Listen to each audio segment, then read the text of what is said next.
नमस्कार, देवज्ञ एस्ट्रोलॉजी में आप सभी का स्वागत है। हम जो ये सीरीज़ कर रहे हैं छोटे छोटे उपाय, इनमें हम पहले तो ये ट्राई कर रहे हैं कि हम आइडेंटिफाई करें कि कोई प्लैनेट हमारे हॉरोस्कोप में शुभ है या अशुभ है, और उसके लिए हम क्या उपाय करके इसको रेक्टिफाई कर सकते हैं। अब हम बात करेंगे बुध यानी कि मर्क्यूरी की। बुध है तो छोटा सा ग्रह, लेकिन इस बुध में ना भगवान श्री विष्णु की एनर्जी है। उनका जो एक डिस्टिल विजडम है वो बुध में है। बुध बुद्धि का कारक है, ये हमेशा याद रखिएगा। जो आप ये एवरीडे डिसीजंस लेते हैं अपने काम में, अपने घर में, अपनी लाइफ में, जितने भी आपके short and medium term decisions हैं, ये बुध ले रहे हैं आपके लिए। सच अ की प्लैनेट, एंड भगवान श्री विष्णु का प्रभाव है इन पर, एंड ही गवर्न्स मर्क्यूरी। तो फिर तो क्या ही कहने। बुध अगर अशुभ हो रहा है तो आप ये देखेंगे कि आपकी जो कम्युनिकेशन है ना, ये फ्लॉड हो जाती है। आप बोलने से पहले नर्वस होने लगते हैं। पता नहीं, बिल्कुल आपकी प्रैक्टिस ठीक रहती है, आप तैयारी में रहते हैं, लेकिन जैसे ही आपको माइक के सामने खड़ा कर दिया जाए आप घबरा से जाते हैं, पसीने छूटने लगते हैं। ये तब होता है जब बुध ख़राब हो जाए।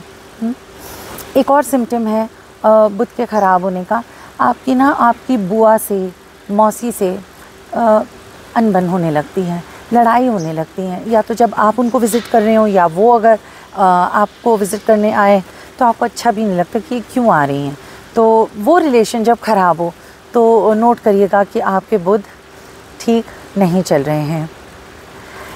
इसी प्रकार से बच्चों में आप देखिएगा, बच्चों की स्कूल बैग ना भूल जाते हैं वो, या तो खो देते हैं।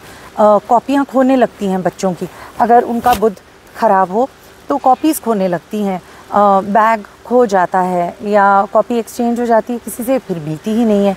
इस तरह की परेशानियाँ बुध क्रिएट कर देते हैं। मार्कशीट का खो जाना, बुरा बुध उससे मार्कशीट जो है ये तो बहुत बड़ी परेशानी हो जाती है। मैं कुछ लोगों को जानती हूँ जिनके बोर्ड्स की मार्कशीट्स खो चुकी हैं और फिर डुप्लिकेट बनवाने में तो खैर ये भी एक बुरे बुध का ही सिम्टम है। तो फिर क्या करना चाहिए हमें बुध को ठीक करने में? सबसे पहले आप देखिएगा आपके घर में कोई खाली घड़ा तो नहीं रखा है। ये बहुत ही नुकसान करता है। कोई मटका या घड़ा जिसे हम कहते हैं ना, अगर है तो उसे प्लीज़ भर के रखिए, और अगर आपके यूज़ में नहीं है तो किसी ऐसे इंसान को दे दीजिए जो उसको यूज़ कर ले, क्योंकि आप उसको खाली मत रखिएगा अपने घर में। तो ये तो होगी पहली टिप।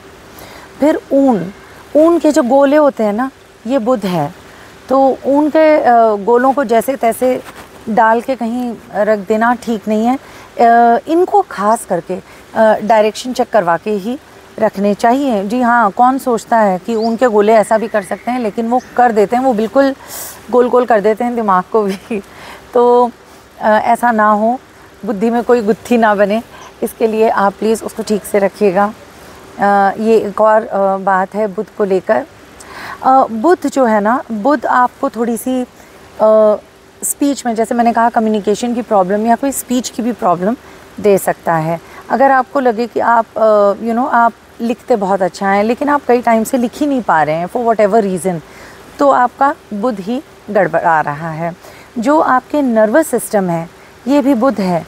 तो अगर आपको अचानक लगे कि बॉडी में थोड़ी ट्विचिंग सी हो रही है या कंपकपी सी आ रही है हाथ में, इस प्रकार से नहीं, कहीं झुनझुनाहट ज़्यादा हो रही है, कहीं पैरों में, कहीं भी, तो ये बेसिकली ये एक नर्वस सिस्टम को, बुध नर्व्स के कारक भी होते हैं।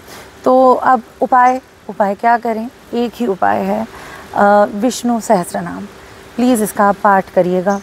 रोज़ करना बहुत ही अच्छा होता है। अगर आप रोज़ ना कर सकें तो बुधवार को तो आपको करना ही करना चाहिए। इसके लिए और कोई सेकंड उपाय नहीं है, लेकिन ये एक ऐसा उपाय है जो आपको बुध की सारी परेशानियों से रिलीफ दे देगा। और मैं फिर कहती हूँ, बुध है तो छोटा सा प्लैनेट, लेकिन ऐसी गड़बड़ियाँ आ सकती हैं कि मतलब सबसे बड़ी परेशानी भी वो ग्रह दे सकते हैं अगर वो अशुभ हों आपके हॉरोस्कोप में।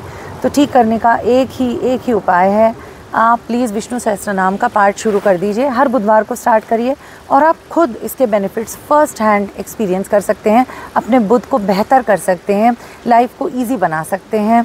और क्विक डिसीजंस ले सकते हैं अपनी इंटेलिजेंस से और अपने क्विक मूवमेंट से, क्योंकि बुध उसका भी कारक है। इन चीज़ों से आप अपनी लाइफ को सिंप्लीफाई कर सकते हैं और बेटर बना सकते हैं। परेशानियों को बाय बाय बोल सकते हैं। बस आपको क्या करना है, विष्णु सहस्त्रनाम का पाठ। Thank you.